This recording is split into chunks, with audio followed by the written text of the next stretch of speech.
Welcome, curious minds, to a world of knowledge and discovery. Thank you for joining us today as we dive into Abu Kalijar. Abu Kalijar Marzuban died October 1048, was the Buyid amir of Fars, Kerman and Iraq.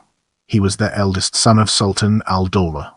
With that being said, let's now move on to struggle for supremacy over the Buyid kingdom. The death of Sultan al-Dawla in 1024 prompted a succession crisis within the Buyid state. Not until 1027 did the army in Baghdad pick his brother Jalal al-Dawla as ruler.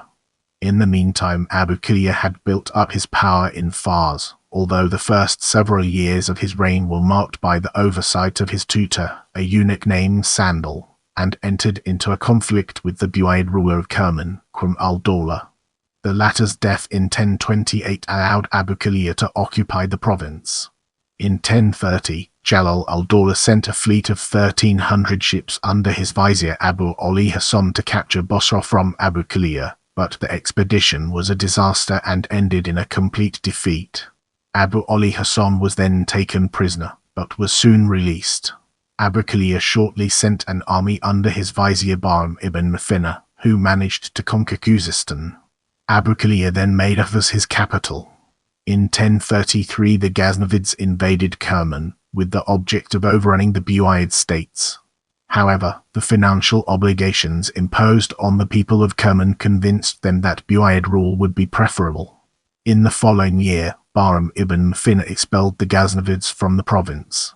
Abu Kalijar also wanted to gain control of Iraq.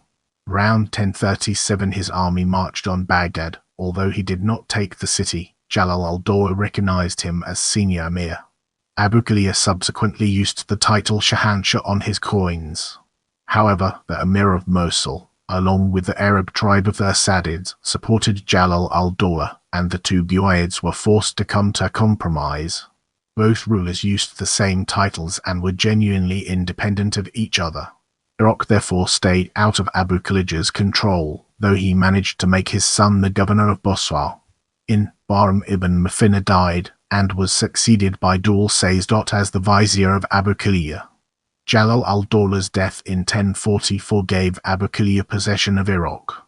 His control over the region, however, remained weak. His capital therefore remained in Ufas, instead of being moved to Baghdad. In the meantime, the Kakurids of Isfahan were torn between two rival brothers, and Abu Kalijar attempted to force them to submit to his authority. They preferred, however, to recognize the Seljuks as their overlords. During the same year, Abu Kalijar strengthened the walls of Shiraz. As we transition to the next segment, let's unravel the mysteries surrounding height of power and death and gain a fresh perspective.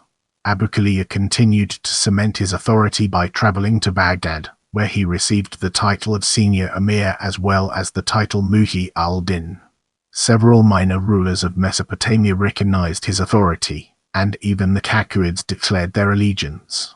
This last act, however, prompted a Seljuk intervention, and Abu Kalijar decided to negotiate and create a marriage alliance. The Buyid governor of Kerman, however, decided to submit to the Seljuk Cavite. Abu Kalijar marched to reassert his authority, only to be met with an ambassador of the governor who brought gifts and a promise to renew his allegiance.